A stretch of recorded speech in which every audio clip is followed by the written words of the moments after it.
अस्सलामुअलैकुम वरहमतुल्लाहि वबरकातुह। मैं हूँ हाफिज़ शहराज अहमद और आज हम सीखेंगे सूरह हूद का रुकू नंबर 2। आपने मेरे साथ लफ्ज़ ब लफ्ज़ दोहराते जाना है। सबक को शुरू करते हैं।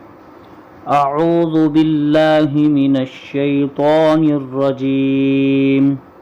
बिस्मिल्लाहिर रहमानिर रहीम।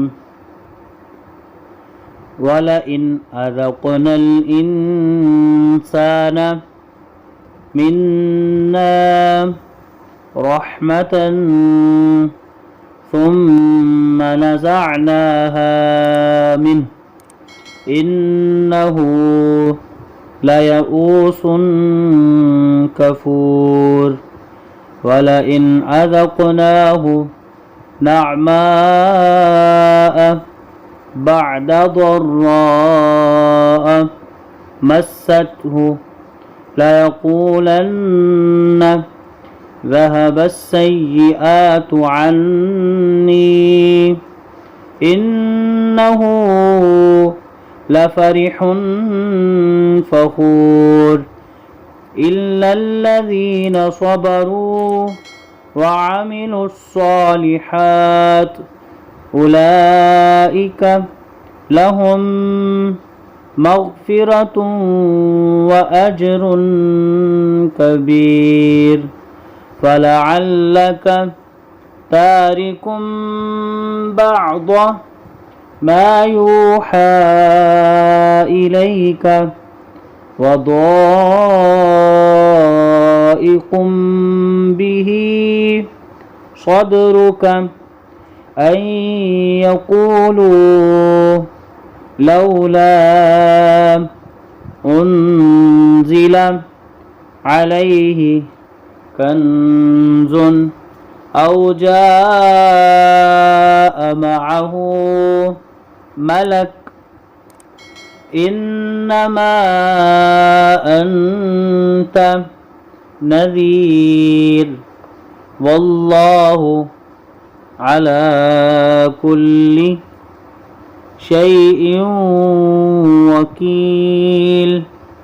أم يقولون افتراه قل فأتوا بعشر سور مثله مفتريات وادعوا من استطعتم من دون الله إن كنتم صادقين فإن لم يستجيبوا لكم فاعلموا أنما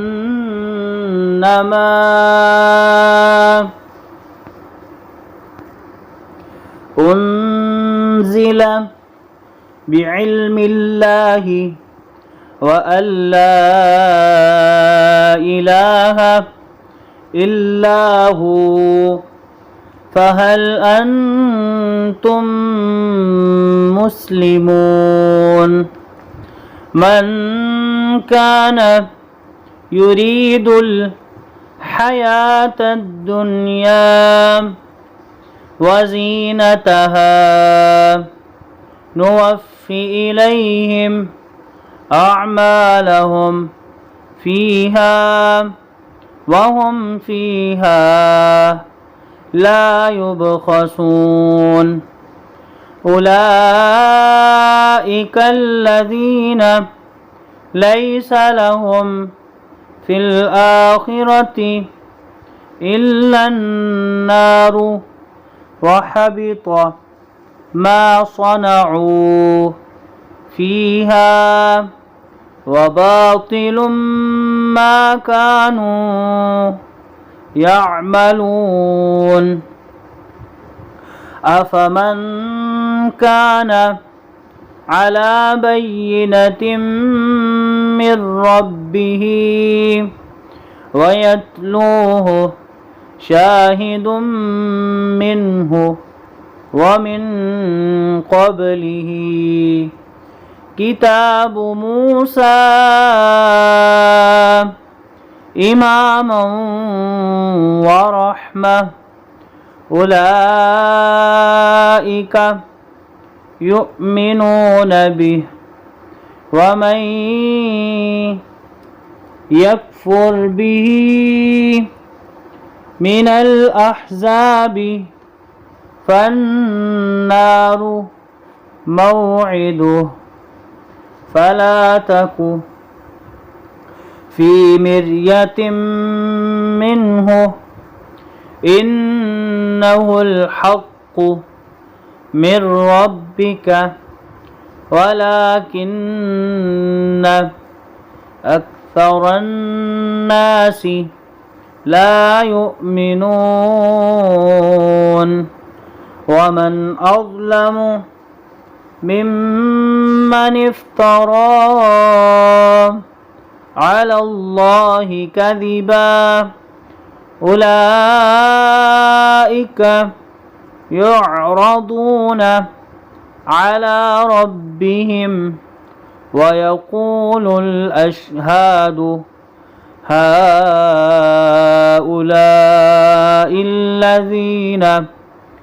كذبوا على ربهم ألا لعنة الله على الظالمين الذين يصدون عن سبيل الله ويبغونها عوجا وهم بالآخرة هم كافرون أولئك لم يكونوا معجزين في الأرض وما كان لهم من دون الله من أولياء يضاعف لهم العذاب ما كانوا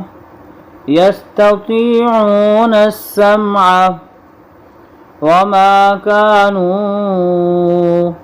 يبصرون أولئك الذين خسروا أنفسهم وضل عنهم ما كانوا يفترون لا جرم أنهم في الآخرة هم الأخسرون إن الذين آمنوا وعملوا الصالحات وأخبتوا إلى ربهم أولئك أصحاب الجنة هم فيها خالدون مثل الفريقين كالأعمى والأصم والبصير والسميع هل يستويان مثلا أفلا تذكرون صدق الله العظيم.